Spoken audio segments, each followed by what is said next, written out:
Hello students, now welcome to target focus one step toward success best learning platform YouTube channel में आप सभी का स्वागत है। तो आज हम डिस्कस करने वाले हैं करंट अफेयर 2023 के कुछ इंपॉर्टेंट क्वेश्चन जो आपके अपकमिंग एग्जाम के लिए काफ़ी ज़्यादा हेल्पफुल रहेंगे। और इस सेशन में जितने भी करंट अफेयर हम डिस्कस करेंगे सभी करंट अफेयर जो आपके मल्टीपल चॉइस रहने वाले हैं और विद एक्सप्लेनेशन रहने वाले हैं, और साथ ही साथ हम जो है इन करंट अफेयर को हिंदी में डिस्कस करने वाले हैं।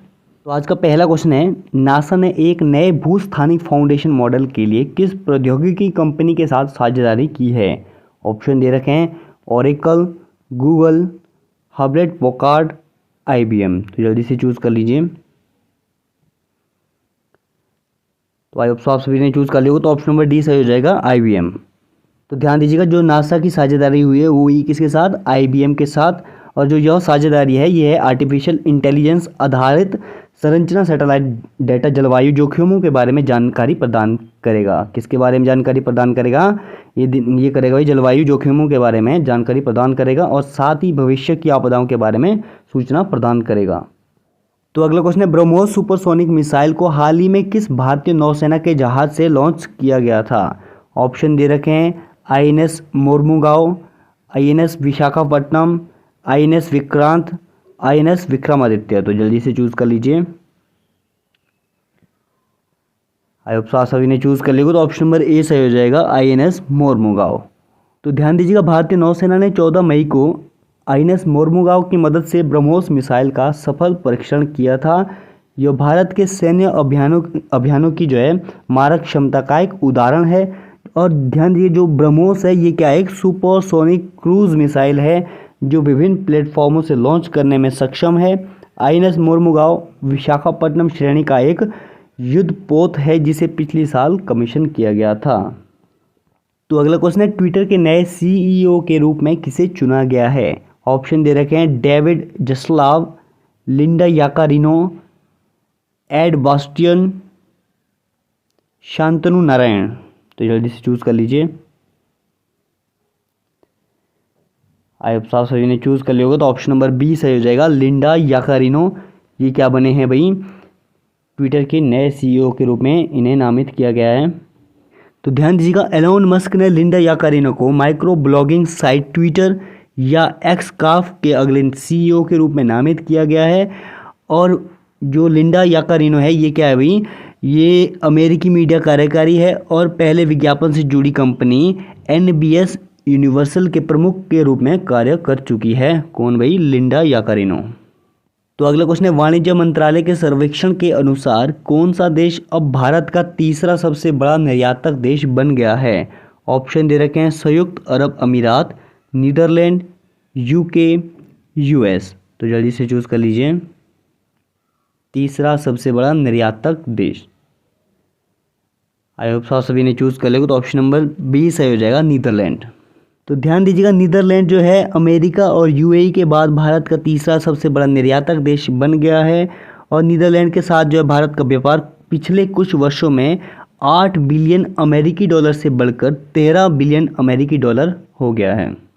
तो अगला क्वेश्चन है, किस राज्य ने 13वीं हॉकी इंडिया सब जूनियर महिला राष्ट्रीय चैंपियनशिप 2023 जीती? ऑप्शन दे रखे हैं हरियाणा, उड़ीसा, झारखंड, उत्तर प्रदेश। तो जल्दी से चूज कर लीजिए। आप सभी ने चूज कर लिया, तो ऑप्शन नंबर ए सही हो जाएगा, हरियाणा। तो ध्यान दीजिएगा, 13वीं हॉकी इंडिया सब जूनियर राष्ट्रीय महिला चैंपियनशिप 2023 जो है ये हरियाणा ने जीती थी। और हरियाणा का जो फाइनल मैच तो हुआ था किसके साथ? झारखंड के साथ। और हरियाणा ने झारखंड को 3-2 से हराया था।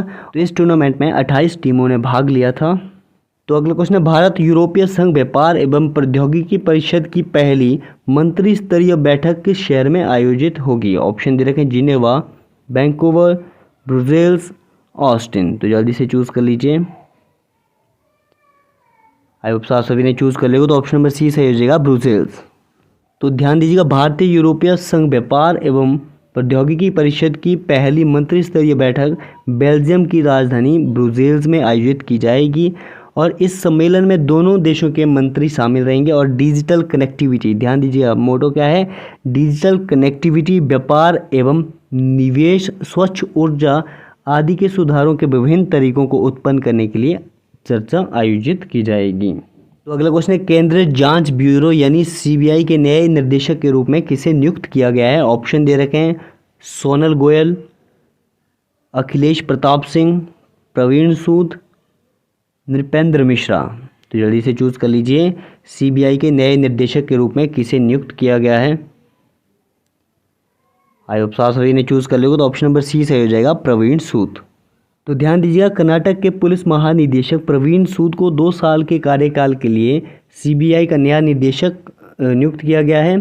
और ये हमारे सुबोध कुमार जायसवाल यानी जो इनसे पहले के सीबीआई के निदेशक थे वो कौन थे भाई? सुबोध कुमार जायसवाल थे। इनका जो कार्यकाल है वो 25 मई को समाप्त हुआ था।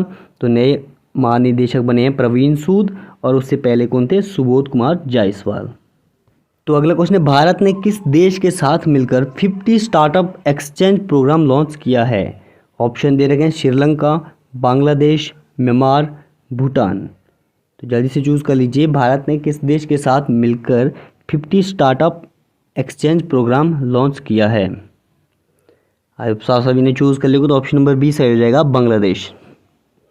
तो अगला क्वेश्चन है, नेशनल टेक्नोलॉजी डे प्रतिवर्ष कब मनाया जाता है? ऑप्शन दे रखे हैं, 9 मई, 10 मई, 11 मई और 12 मई। तो जल्दी से चूज कर लीजिए, नेशनल टेक्नोलॉजी डे प्रतिवर्ष कब मनाया जाता है? आई होप सभी ने चूज कर लिया, तो ऑप्शन नंबर सी सही हो जाएगा, 11 मई। तो अगला क्वेश्चन है, छठा हिंद महासागर सम्मेलन कहाँ आयोजित किया जाएगा? ऑप्शन दे रखे हैं, नई दिल्ली, कोलंबो, ढाका, काठमांडू। तो जल्दी से चूज कर लीजिए, छठा हिंद महासागर सम्मेलन कहाँ आयोजित किया जाएगा? सभी ने चूज कर लिया, तो छठा हिंद महासागर सम्मेलन जो है ये बांग्लादेश की राजधानी ढाका में आयोजित होगा। तो अगला क्वेश्चन है, अंतर्राष्ट्रीय नर्स दिवस प्रतिवर्ष कब मनाया जाता है? ऑप्शन दे रखे हैं, 10 मई, 11 मई, 12 मई और 13 मई। तो जल्दी से चूज कर लीजिए, अंतर्राष्ट्रीय नर्स दिवस कब मनाया जाता है? आई सभी ने चूज कर लिया, तो अंतर्राष्ट्रीय नर्स दिवस मनाया जाता है 12 मई को। ऑप्शन नंबर सी सही हो जाएगा। तो ध्यान दीजिएगा, जो आपका अंतर्राष्ट्रीय नर्स दिवस है और वर्ष 2023 का थीम यानी नर्स दिवस का थीम क्या रहा है 2023 का? आवर नर्सेज आवर फ्यूचर, हमारी नर्सें हमारा भविष्य। तो अगला क्वेश्चन है, देश की किस मेट्रो सेवा ने क्यूआर कोड वाले पेपर टिकट की शुरुआत की है? ऑप्शन दे रखे हैं, Kolkata metro, Lucknow metro, Delhi metro, Bengaluru metro. तो जल्दी से चूज कर लीजिए, देश की किस मेट्रो सेवा ने क्यूआर कोड वाले पेपर टिकट की शुरुआत की है? आप सभी ने चूज कर लिया, तो ऑप्शन नंबर सी सही हो जाएगा, दिल्ली मेट्रो। तो अगला क्वेश्चन है, भारत ने किस देश के साथ मिलकर सीतवे बंदरगाह का उद्घाटन किया है? जो सीतवे बंदरगाह ये कहाँ पर है? रखाइन राज्य में स्थित है। तो ऑप्शन दे रखे हैं, श्रीलंका, थाईलैंड, म्यांमार, भूटान। तो जल्दी से चूज कर लीजिए, भारत ने किस देश के साथ मिलकर सीतवे बंदरगाह का उद्घाटन किया है? आई होप सभी ने चूज कर लिया, तो ऑप्शन नंबर सी सही हो जाएगा, म्यांमार। तो भारत और म्यांमार ने रखाइन राज्यों के सीतवे बंदरगाह का उद्घाटन किया है। यह दोनों देशों के बीच द्विपक्षीय और क्षेत्रीय व्यापार को बढ़ावा देगा और साथ ही जो है स्थानीय अर्थव्यवस्था में मदद करेगा। तो अगला क्वेश्चन है, किस मंत्रालय ने लर्निंग मैनेजमेंट इंफॉर्मेशन सिस्टम सक्षम लॉन्च किया है? ऑप्शन दे रखे हैं, स्वास्थ्य मंत्रालय, शिक्षा मंत्रालय, कोयला मंत्रालय, गृह मंत्रालय। तो जल्दी से चूज कर लीजिए। आई होप सभी ने चूज कर लिया, तो ऑप्शन नंबर ए सही हो जाएगा, केंद्रीय स्वास्थ्य मंत्रालय। तो अगला क्वेश्चन है, विश्व एथलेटिक्स दिवस कब मनाया जाता है? ऑप्शन दे रखे हैं, 7 मई, 8 मई, 9 मई, 10 मई। तो जल्दी से चूज कर लीजिए, विश्व एथलेटिक्स दिवस कब मनाया जाता है? आई होप सभी ने चूज कर लिया, तो ऑप्शन नंबर ए सही हो जाएगा, 7 मई। तो ध्यान दीजिएगा, जो एथलेटिक्स दिवस 2023 है यानी 7 मई को जो मनाया जाता है, वर्ष 2023 का थीम रहा है एथलेटिक्स दिवस का, athletics for all a new beginning. तो अगला क्वेश्चन है, बंगाल की खाड़ी से उठने वाले चक्रवाती तूफान साइक्लोन मोचा को किस देश द्वारा नाम दिया गया है? ऑप्शन दे रखे, यमन, श्रीलंका, इंडोनेशिया, बांग्लादेश। यानी जो साइक्लोन है कहाँ का? बंगाल की खाड़ी से उठने वाला जो साइक्लोन है उसको मोचा नाम किसने दिया है? आपको बताना है इन चारों में से किसने चक्रवाती तूफान को, बंगाल की खाड़ी में जो उठने वाला चक्रवाती तूफान है, इसको साइक्लोन मोचा का नाम दिया है। आई होप सभी ने चूज कर लिया, तो ऑप्शन नंबर ए सही हो जाएगा, यमन। तो अगला क्वेश्चन है, भारतीय वायुसेना के उप प्रमुख के रूप में किसे नियुक्त किया गया है। ऑप्शन दे रखे हैं, air marshal Surendra Sinha, air marshal Ashutosh Dikshit, air marshal Ajay Chaudhary, air marshal Mahesh Kapoor. तो जल्दी से चूज़ कर लीजिए। आई होप सो सभी ने चूज़ कर लिया। तो भारतीय वायुसेना के नए उप प्रमुख के रूप में नियुक्त किया गया है वो है भाई air marshal Ashutosh Dixit.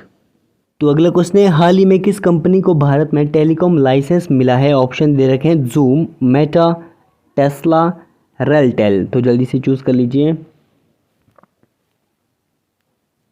I hope so आप सभी ने चूज़ कर लिया होगा। तो ऑप्शन नंबर ए सही हो जाएगा, वीडियो कॉन्फ्रेंसिंग प्लेटफॉर्म जूम। तो आज के सेशन में इतने करते हैं। उम्मीद है आप सभी को आज का सेशन पसंद आया होगा। तो अगर पसंद आया हो तो लाइक शेयर सब्सक्राइब कीजिए और बने रहिए हमारे साथ।